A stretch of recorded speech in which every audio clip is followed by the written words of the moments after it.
Obrigado, viu, pelo privilégio de estar aqui pregando na igreja. E como o Luiz, né, já vi que você chama ele de Victor, né? O Victor aqui já me apresentou, meu nome é Jorge, sou pastor na freguesia. E aí, normalmente, carioca, quando a gente pensa em freguesia, a gente pensa logo na freguesia de Jacarepaguá. Mas não, eu sou da freguesia na Ilha do Governador. Tá? Então, eu sou pastor de jovens lá, onde eu estou liderando lá um grupo de jovens e adolescentes, já há mais ou menos 2 anos, né, 1 ano e alguns meses, e tem sido um privilégio. Tem sido um privilégio estar lá, tem sido um privilégio trabalhar com juventude, aprender com os nossos jovens e, por que não dizer, né, também ensinar de alguma forma, falar um pouco para eles daquilo que Jesus tem feito na minha vida e tentar transmitir Jesus na vida deles. Porque isso é o discipulado. E ainda continuando me apresentando, né, eu sou casado. Quero dizer para vocês que eu já conheci Alagoas, mas não a rua Alagoas. Alagoas, a cidade, porque eu casei com uma alagoana. Liz Joama, pedi minha esposa para ficar de pé, ela é Liz. Conheci ela no seminário, né, no CIEM. Pode sentar, meu amor. E então eu conheço já Nova Iguaçu, eu trabalho no SESC no Rio de Janeiro. Então de vez em quando eu tinha que vir aqui no depósito do SESC Nova Iguaçu. E aí quando eu vim chegando aqui, eu falei, peraí, eu acho que eu conheço esse pedaço aqui. E carioca, quando conhece um lugar, fica mais tranquilo, né? Porque a gente fica sem medo de entrar em determinados lugares. Então, quando eu recebi o convite do Luiz, eu pesquisei a igreja. Não ainda tinha me familiarizado com o local, mas quando eu comecei a chegar aqui, eu fiquei mais tranquilo. Ou na gíria do carioca, né, eu fiquei mais suave.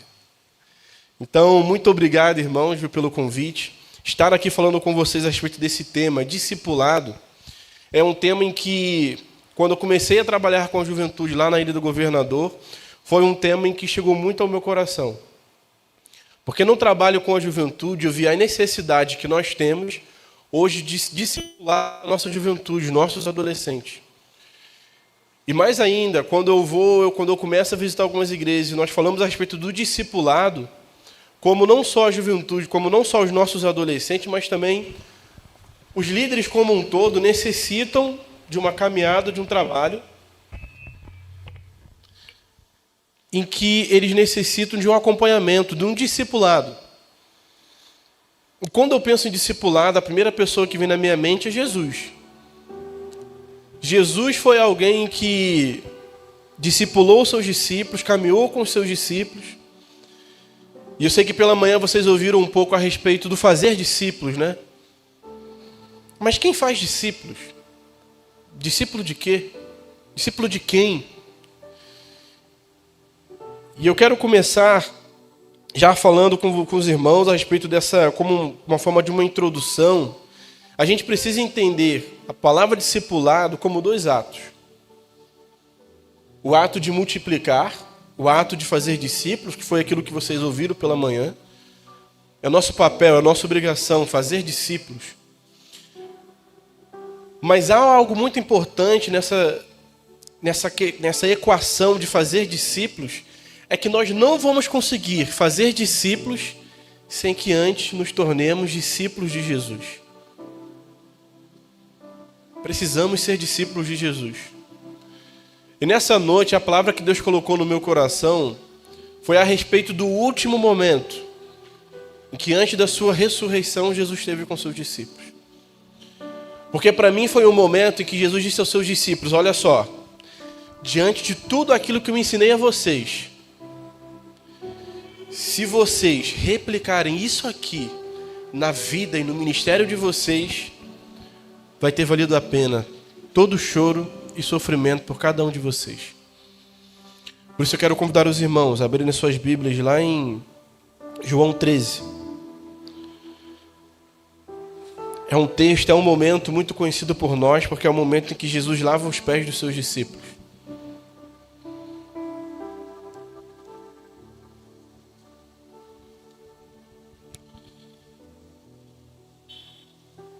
E pensando sobre discipulado, pensando a respeito daquelas pessoas que passam por nossas vidas, eu lembro de um líder de juventude que passou pela minha vida, o nome dele era Tude. Tude tinha o hábito de, quando ele fazia uma lição do EBD, algumas coisas importantes, ele falava assim para a gente, ó, anota aí, marca e escreve assim do lado, IPC. Vocês sabem o que é IPC? Importante pra caramba. Então, sobre o ato de fazer discípulos, de seguir a Jesus, de levar outras pessoas a seguirem Jesus, anotem isso. O ato de ajudar alguém a seguir a Jesus só acontecerá se de fato eu sou um seguidor de Jesus. E o texto de João, Jesus vai falar aqui um pouco como ele quer que os seus discípulos passem a ser conhecidos. Todos acharam? Amém? Assim diz a palavra de Deus. João 13, a partir do versículo 1. Um pouco antes da festa da Páscoa, sabendo Jesus que havia chegado o tempo em que deixaria este mundo e iria para o Pai, tendo amado os seus que estavam no mundo, amou-os até o fim. Estava sendo servido um jantar, e o diabo já havia induzido Judas Iscariotes, filho de Simão, a trair Jesus. Jesus sabia que o Pai havia colocado todas as coisas debaixo do seu poder, e que viera de Deus e estava voltando para Deus. Assim, levantou-se da mesa, tirou sua capa e colocou uma toalha em volta da cintura. Depois disso, derramou água numa bacia e começou a lavar os pés dos seus discípulos, enxugando-os com a toalha que estava em sua cintura. Chegou a Simão Pedro, que lhe disse, Senhor, vais lavar os meus pés? Respondeu-lhe Jesus, você não compreende agora o que estou lhe fazendo. Mais tarde, porém, entenderá. Então disse-lhe Pedro, não, nunca lavarás os meus pés. Jesus então respondeu, se eu não lavar os teus pés, você não terá parte comigo. Respondeu-lhe Simão Pedro, então, Senhor, faça o seguinte, não apenas os meus pés, mas também lava as minhas mãos e a minha cabeça. Então respondeu-lhe Jesus, quem já se banhou precisa apenas lavar os pés. Todo o seu corpo está limpo. Vocês estão limpos, mas nem todos. Pois ele sabia quem iria traí-lo, e por isso disse que nem todos estavam limpos. Quando terminou de lavar os pés dos seus discípulos, Jesus tornou a vestir a sua capa. E voltou ao seu lugar, então perguntou, vocês entendem o que lhe fiz? Vocês me chamam de mestre e senhor, e com razão, pois eu sou. Pois bem, se eu, sendo senhor e mestre de vocês, lavei-lhe os pés, vocês também devem lavar os pés uns dos outros. Eu lhes dei o exemplo para que vocês façam como eu lhes fiz. Digo-lhes verdadeiramente que nenhum escravo é maior do que o seu senhor, como também nenhum mensageiro é maior do que aquele o que enviou. Agora vocês sabem estas coisas. Felizes serão se as praticarem. Vamos orar? Senhor, queremos te agradecer pela tua palavra, Senhor. Obrigado pelos teus louvores, Senhor. Obrigado por essa noite, Pai. Obrigado por falar aos nossos corações através de cada louvor aqui cantado, Senhor. E obrigado, Senhor, pela expectativa que vivemos, Senhor, da tua vinda, Deus. Faça-nos, Senhor, discípulos teus, Senhor. Que o mundo possa ver, Senhor. Que o mundo possa olhar para a tua igreja, Senhor. E ver a esperança que está em Cristo Jesus, nosso Senhor e Salvador. E que essa palavra que lida, Senhor, possa encontrar abrigo nos nossos corações de tal forma que nós saímos daqui diferente de como nós entramos. Pois essa é a nossa oração, esse é o nosso desejo, e assim oramos em nome de Jesus. Amém. Amém? Primeira coisa que eu quero falar com os irmãos a respeito de Jesus, a respeito do seu discipulado, e trazendo um pouco à memória aquilo que eu já disse, me parece que nesse momento, na vida e no ministério de Jesus, é como se Jesus olhasse para os seus discípulos e falasse, olha só, tudo aquilo que eu ensinei a vocês, tudo aquilo que na leitura da palavra, na Torá, o Sermão do Monte, todo esse processo que nós caminhamos nesses últimos 3 anos, ele é concluído nesse exemplo que eu estou deixando a vocês. E alguns aprendizados ou algumas referências que eu acredito em que Jesus Ele espera de nós a respeito de seus discípulos, de alguém que o segue, é o serviço. Servir o outro. Mas quando eu paro e eu penso, como é difícil servir numa sociedade de tanta disputa, de tanta rivalidade, em que na verdade nós vivemos uma perspectiva de quem é o maior. É muito status, pouco serviço. É muita gente querendo ser servida, mas poucas pessoas querendo servir. Os nossos maiores líderes não são conhecidos pelo ato do serviço, mas eles são conhecidos ou lembrados pelo número de pessoas que estão servindo ao seu redor. Mas parece que Jesus diz assim, os meus discípulos não. Os meus discípulos precisam ser reconhecidos como aqueles que dedicam a sua vida ao serviço. Eu quero convidar os irmãos a lerem novamente o texto, o versículo 1 e 2, porque eu quero falar a respeito de um discípulo. E nesse texto nós ouvimos falar somente dois discípulos conhecidos por nós, cada qual com a sua realidade ou com a sua relevância no ministério de Jesus. E o primeiro deles é Judas. Olha o que o texto vai dizer. Um pouco antes da festa da Páscoa, sabendo Jesus que havia chegado o tempo em que deixara este mundo e iria para o Pai, e aqui, se você tiver caneta, anota aí, marque esse momento. Tendo amado os seus que estavam no mundo, os amou até o fim. Estava sendo servido o jantar, e o diabo já havia induzido Judas Iscariote, filho de Simão, a trair Jesus. A figura do discípulo Judas. Porque me parece que quando a gente faz algum estudo a respeito dos discípulos, a gente sempre se identifica com algum discípulo. Ou a gente sempre se identifica com algum momento de alguns discípulos. E no exemplo de Judas, eu enxergo não somente naquilo que eu me assemelho a Judas, mas também naquilo que Jesus espera em que eu seja na vida das pessoas em que acabam que na sua caminhada se perdem. Porque quando eu olho para Judas, quando a gente olha para Judas, parece que a gente esquece que Jesus o amou. Porque o texto ele começa dizendo que Jesus amou todos os seus discípulos. E o que eu acho mais belo desse texto que diz que Jesus o amou até o fim. Irmãos, eu me arrisco a dizer, viu?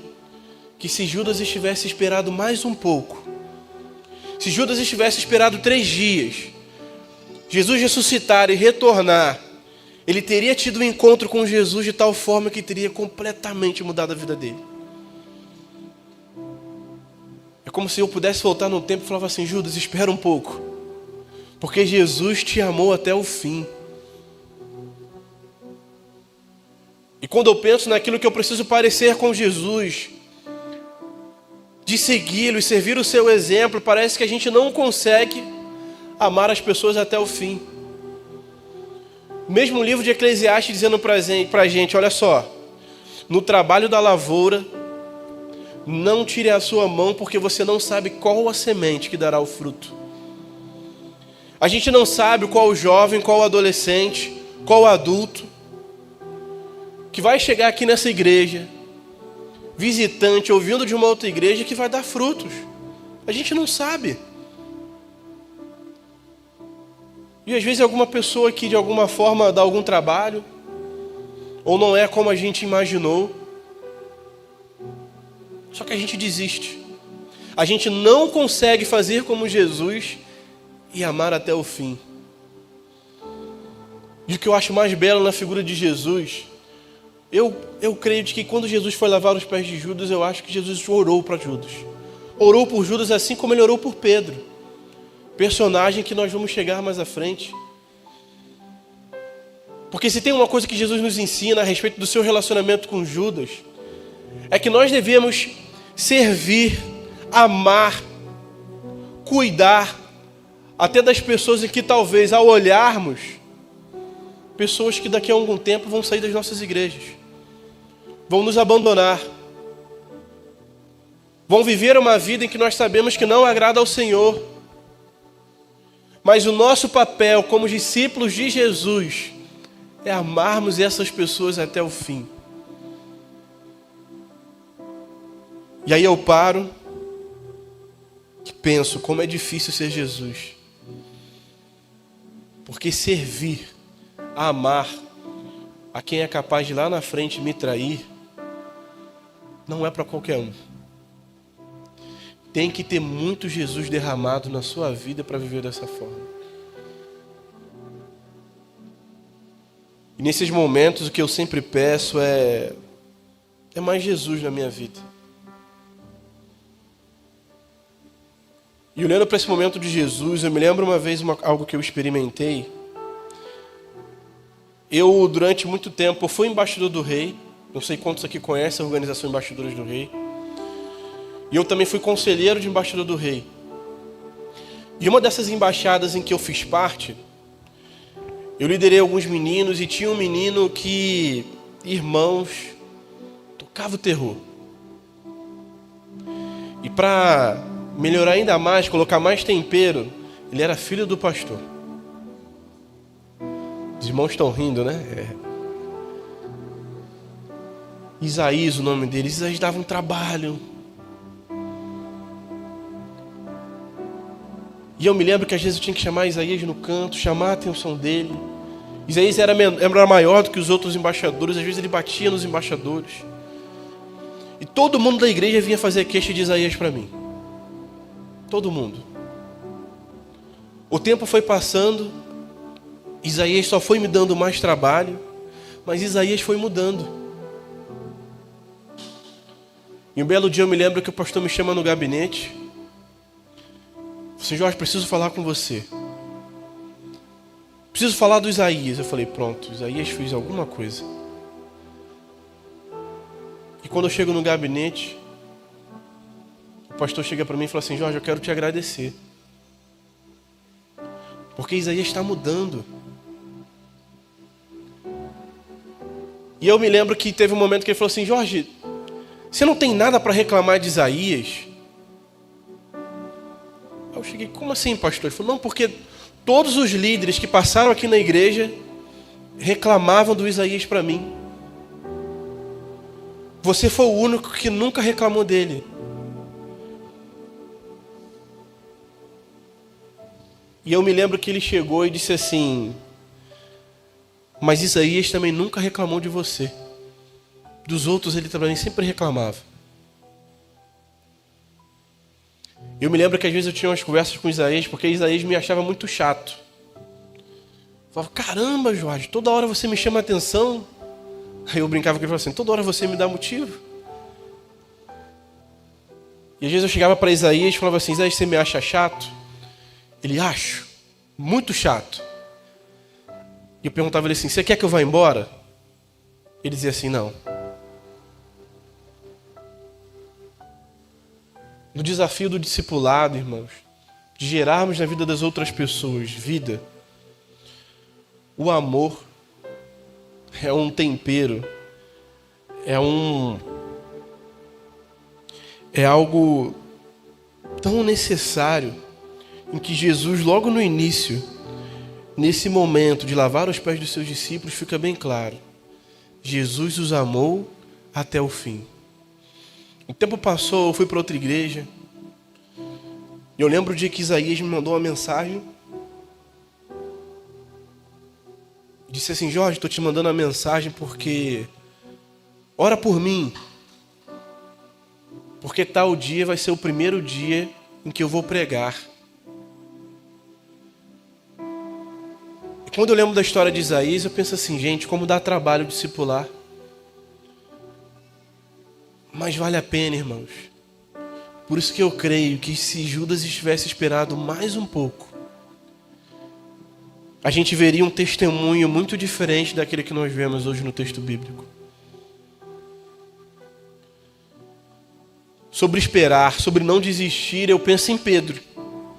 Pedro foi alguém em quem Jesus não desistiu, mas alguém também que deu o quê? Muito trabalho. E parece que Pedro é alguém que a gente vê que tem, no mesmo tempo que ele acerta, passa nem 2 minutos que ele faz, ele erra. Chega um momento em que Jesus, falando a respeito de Pedro, pergunta: quem disse que eu sou? Pedro acerta na bucha. Tum! Aí Jesus fala: muito bem, Pedro.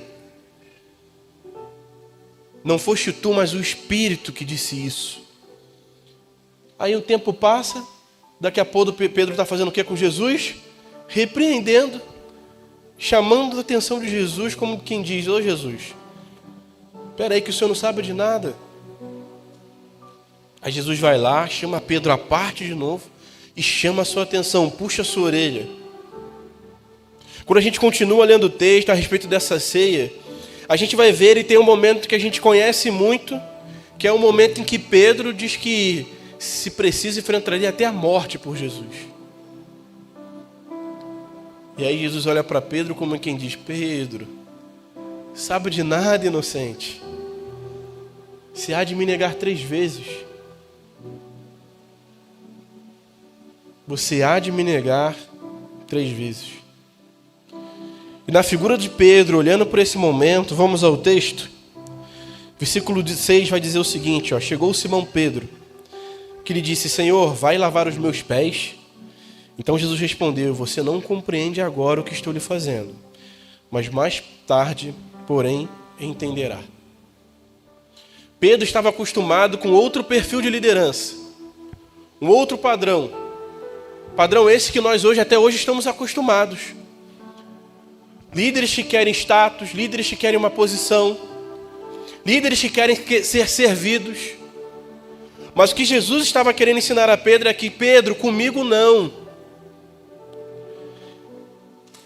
Se os outros líderes dessa época, aqueles que desistem, aqueles que não conseguem são descartados, comigo não. Pedro, se você aprendeu a sua vida inteira que o padrão de um líder é ser servido, comigo não.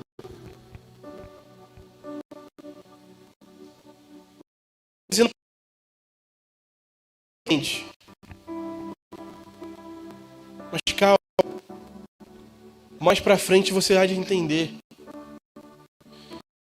E eu acredito que nós nos assemelhamos a Pedro quando nós vivemos e alimentamos um estilo de liderança que em nada reflete o ministério de Jesus. E a gente não só alimenta isso, como a gente também vive. A gente reproduz. E a gente, sem perceber, a gente não consegue transmitir na vida das pessoas esse serviço, esse ato de servir, esse ato de ensinar as pessoas que aqui, nessa comunidade, nessa igreja, que pintou toda a sua fachada de verde para sinalizar que é esperança, que aqui é uma comunidade onde as pessoas entendem a responsabilidade de que no discipulado nós precisamos servir a outros. E que nessa sociedade de tanta competitividade, ter líderes que servem, que amam e que se colocam numa posição, como Jesus disse, de serviço, é escândalo para o mundo. Como assim um líder vai lavar os pés dos seus liderados? É como se Jesus, esse nosso Cristo atemporal, estivesse ensinando aos nossos líderes de hoje.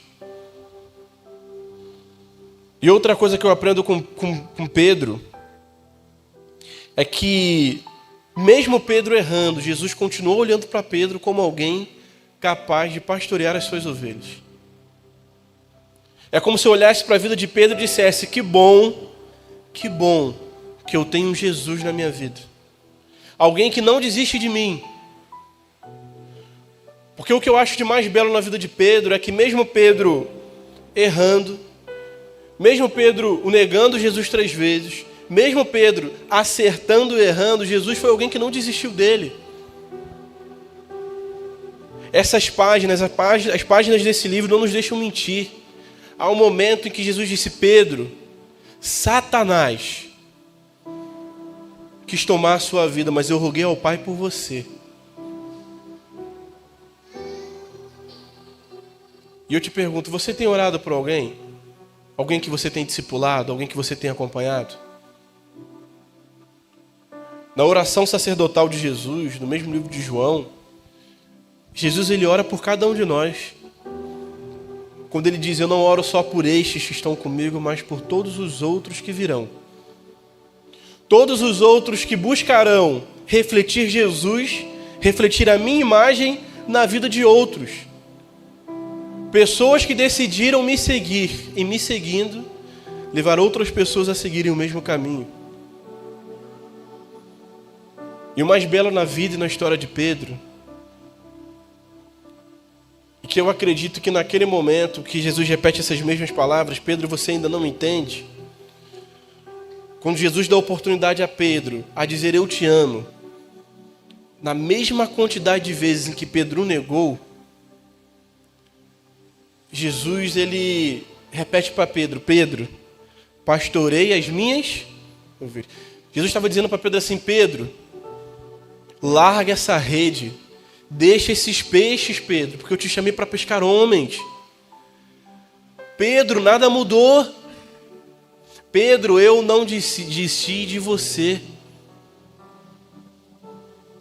E Pedro vai lá e repete: Jesus, eu te amo, Jesus, eu te amo, Jesus, eu te amo.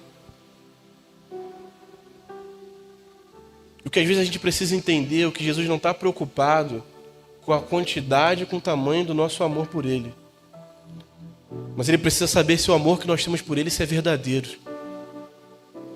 Há um louvor muito antigo e que acaba também nos ensinando, que diz assim, que não é dos fortes a vitória, nem dos que correm melhor, mas dos fiéis e sinceros. E a pergunta que eu te faço essa noite, com toda a sinceridade: você ama a Deus? Você já experimentou desse amor que você cantou aqui nessa noite? Esse amor de alguma forma transformou a sua vida? Porque nós chegamos agora no final, caminhando para o final, na figura daquele que precisa transformar a minha vida e a sua vida, que é Jesus. E a pergunta que fica é: qual é a relevância em que Jesus tem na sua vida?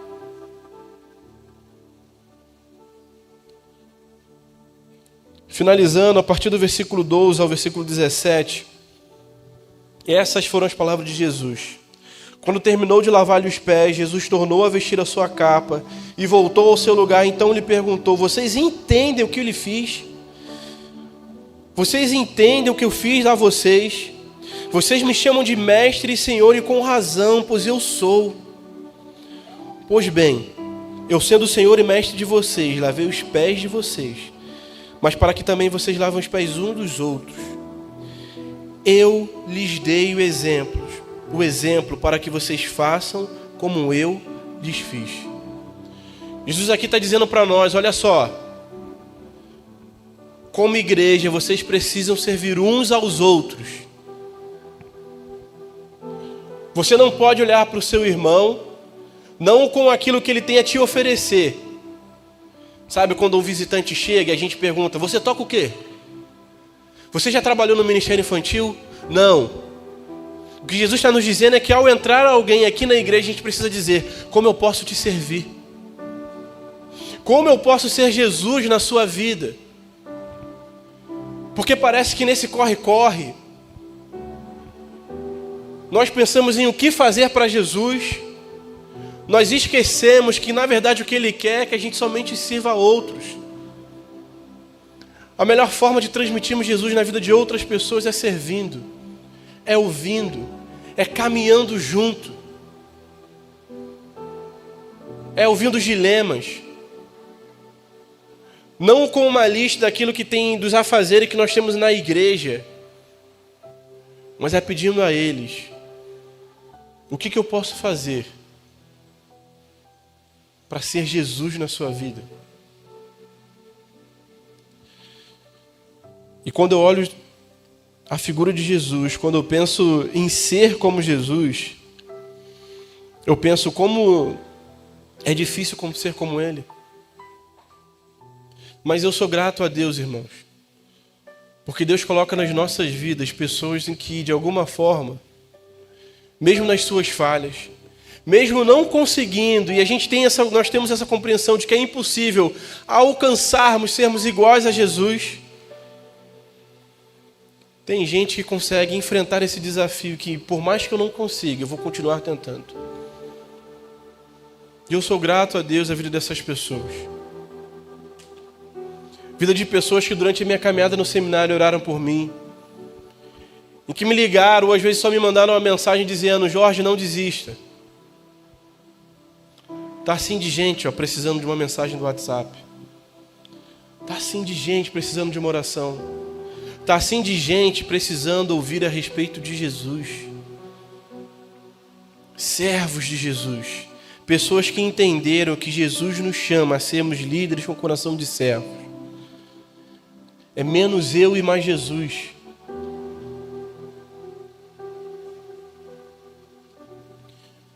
E para finalizar, quando eu penso em discipulado, quando eu penso em ser como Jesus, eu penso em alguém que foi muito importante na minha vida.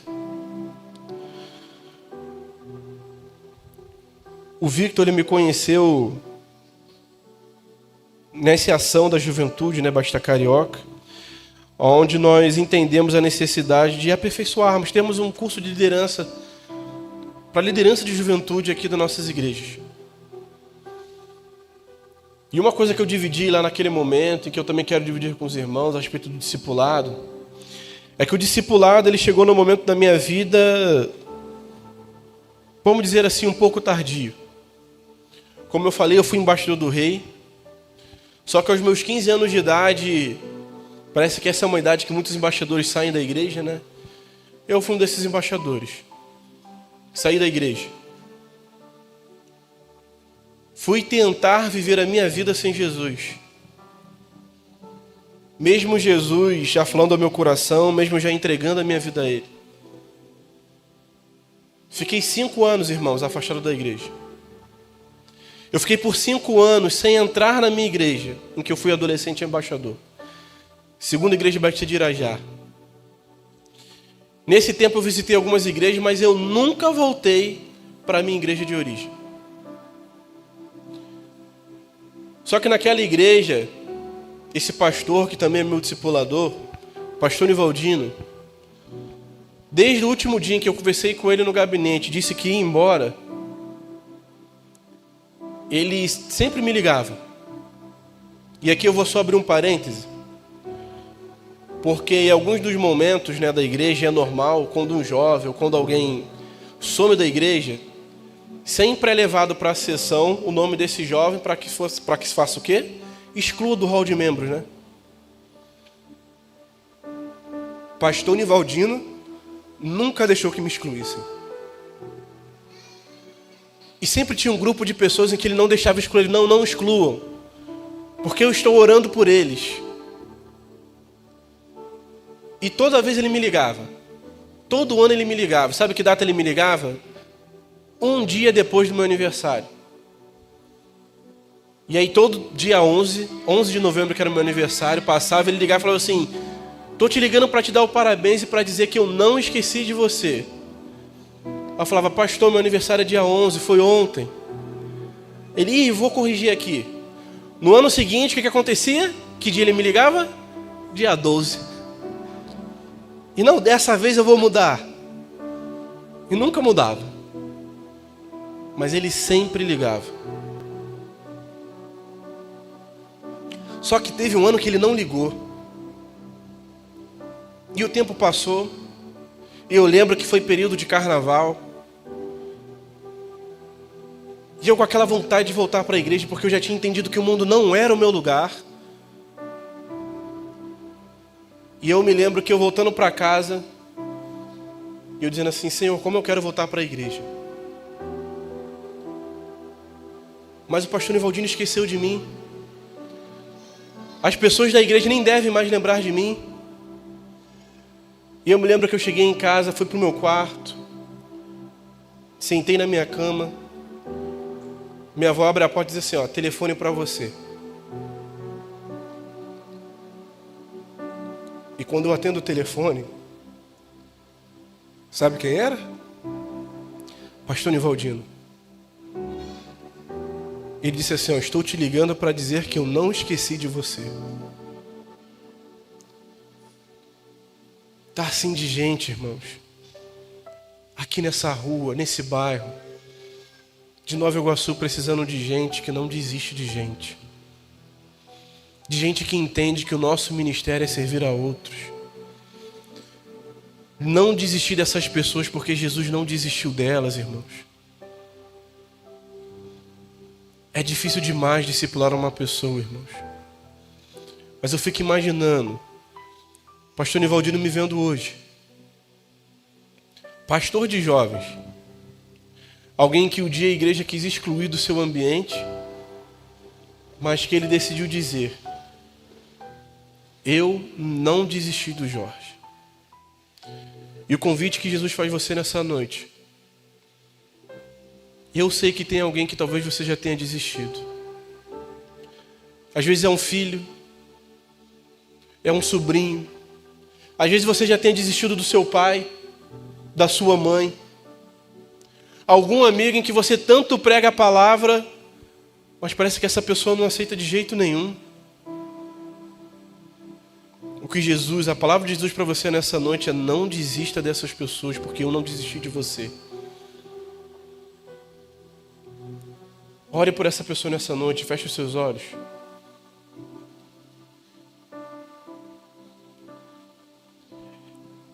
Eu não sei se você veio aqui visitando essa igreja. Eu não sei se é a primeira vez que você está aqui. Mas talvez você seja alguém em que em algum momento, ou que durante a sua vida e a sua caminhada, embora você não saiba, há pessoas que não desistiram de você. Há alguém nessa noite que tem orado por você e que orou para você que estivesse aqui nessa noite. Saiba que não é por acaso que você está aqui. Saiba que a mensagem de Jesus nessa noite para você é que Ele te ama. É que Ele envia pessoas para servir a você e para te ajudar nessa caminhada cristã. Você sabe exatamente os desafios que você tem enfrentado. E a caminhada do discipulado é uma caminhada que nos ensina que a gente não precisa fazer essa caminhada sozinho. Porque sempre vai haver alguém em que não vai desistir de nós. Obrigado, Pai. Obrigado porque na vida e no ministério de Jesus nós aprendemos em que o Senhor nos ama, que o Senhor nos amou e continua nos amando até o fim, Pai. E que por isso nos chama, nos convida a vivermos uma vida de discipulado, de serviço, de namoro ao próximo, de doação ao próximo. E mais do que isso, Senhor, ensina-nos, Senhor, a não desistirmos das pessoas, Pai. Cada pai, cada mãe que ainda não tem aceitado a Cristo como suficiente Salvador. Cada filho, Senhor. Filho que foi ensinado, Senhor, nos seus caminhos, mas que de alguma forma se perdem, Deus. Não permita, Pai, nem que pais, nem que filhos, nem que irmãos, Senhor, desistam, Senhor, dessas pessoas. Ajuda-nos, Senhor, a sermos luzeiros Teus, Senhor. Aqui nesse bairro, aqui nessa rua. Que essa rua venha conhecer Jesus Cristo, Senhor, através do discipulado, Pai. Através do serviço, Senhor, através da doação, autodoação em favor ao próximo, Deus. A Tua palavra nos ensina que não há amor maior do que esse de dar a sua vida em resgate aos seus amigos, Deus. Nos ensine a refletirmos a Tua imagem e a sermos como Jesus Cristo, que amou os seus até o fim. Quero te pedir em especial a vida desses que estão aqui à frente, Senhor. Dê a eles força, coragem, Senhor. Que o Teu Espírito Santo dê a eles ousadia, Deus. Dê a eles ousadia, Senhor, a criar oportunidades, a criar momentos, Senhor, de deixar Jesus marcado na vida daqueles, Senhor, que eles tanto amam, Senhor. Seja através de uma oração, de uma mensagem do WhatsApp, ao presentear uma Bíblia, Senhor. Ajude o Senhor, através do Teu Espírito Santo, a serem Jesus também na vida de outras pessoas. Obrigado pela tua palavra, Senhor. Obrigado pelo teu sacrifício na cruz do Calvário, Senhor. Continue usando essa igreja, Senhor, para o engrandecimento do teu santo nome, Pai. E que esta rua e que esse bairro possa reconhecer que Jesus é a única esperança, Senhor. E que sem Ti nós nada podemos fazer, Senhor. E oramos, Senhor, na certeza que Teu é o reino, o poder e a glória. E para todo sempre, a Tua igreja aqui unida diz: amém.